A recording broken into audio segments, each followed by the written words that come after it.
జగన్ అనుకున్నదొకటి, ప్రజలు అనుకున్నది మరొకటి. ఏపీ మాజీ సీఎం జగన్కి ప్రజలు వెన్నుపోటు పొడిచారా? జగన్ ఇచ్చిన డబ్బులన్నీ తీసేసుకొని చివరికి కనీసం 20 సీట్లు కూడా ఆయనకి ఇవ్వకుండా మోసం చేశారా? మహిళలు, వృద్ధులు, చిరు వ్యాపారులందరూ కూడా ఆయనకే వ్యతిరేకంగా ఓటెందుకేశారు అనే ప్రశ్నలు ప్రస్తుతం ఆంధ్రప్రదేశ్ రాష్ట్రమంతా వ్యక్తమవుతున్నాయి. ఫ్లాష్ బ్యాక్లోకి వెళ్తే జగన్ 53 లక్షల తల్లులకు ఏటా 15,000 చొప్పున అందజేశారు. ఆయన చేపట్టిన చేయిత ద్వారా 1.05 కోట్ల మంది మహిళలు ఆర్థిక సహాయం పొందారు. 66 లక్షల మంది అవ్వాతాతలు బయట అడుగు పెట్టకుండానే అత్యధిక పెన్షన్ అందుకున్నారు. నవరత్నాల పేరిట మధ్యలో ఎవరూ లేకుండా నేరుగా ప్రజల బ్యాంకు అకౌంట్ను డబ్బులు జమ చేశారు జగన్.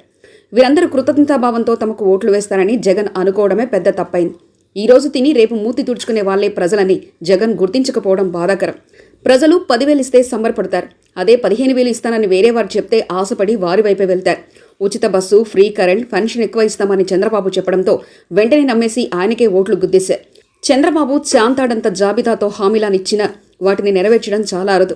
ఆయన అధికారంలోకి వచ్చినా ప్రజలకు, రాష్ట్రానికి ఏమీ చేయరని గతంలో ఏపీ ప్రజలు ఆయనకు ఓటు వేయకుండా చెప్పకనే చెప్పారు. మళ్ళీ ఇప్పుడు ఆయనకే ఓటు వేసి గెలిపించారంటే అది ఆయనపై ఉన్న ప్రేమ కాదు, జగన్పై ఉన్న వ్యతిరేకత. మంచి చేసిన వ్యతిరేకత రావడం జగన్ దురదృష్టకరం. ఇప్పటికైనా డబ్బులిస్తే చాలు గెలిచేస్తామనే భ్రమ నుంచి జగన్ బయటపడితే తప్ప మళ్ళీ గెలిచే అవకాశాలుండవు. డబ్బులు తీసుకున్న అవి ఖర్చు కాగానే జనం మర్చిపోతారు. కళ్ల ముందు ఏదైనా అభివృద్ధి జరిగిందని కనిపిస్తే తప్ప ప్రజలు ఓటు వేయాలనే ఆలోచన రాదు.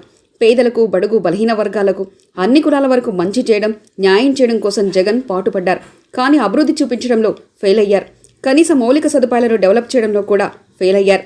ఇండస్ట్రియల్ డెవలప్మెంట్ కూడా చేయలేకపోయారు.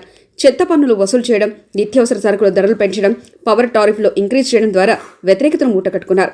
ఇక మద్యం పాలసీ గురించి స్పెషల్గా చెప్పాల్సిన పని లేదు. జగన్ కింది స్థాయి నేతలు ఇసుక, ల్యాండ్ మాఫియాలకు తెరలేపారు. దీన్ని అరికట్టడంలో జగన్ విఫలమయ్యారు. పోలవరం ప్రాజెక్టు కట్టలేదు, రాజధానిని కూడా ఏర్పాటు చేయలేదు.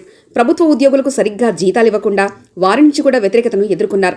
ఎన్ని డబ్బులిచ్చినా, ఎంత మంచి చేసినా ప్రజలు పైన చెప్పినట్లే తప్పులు చేస్తే చివరికి వెన్నుపోటు పొడుస్తారని మరోసారి నిరూపితమైంది. మరి జగన్ హయాంలో చూడని అభివృద్ధిని చంద్రబాబు హయాంలోనైనా ఏపీ ప్రజలు చూడగలుగుతారా? మరిన్ని కథనాల కోసం సబ్స్క్రైబ్ చేసుకోండి మీ అక్షర శిల్పం.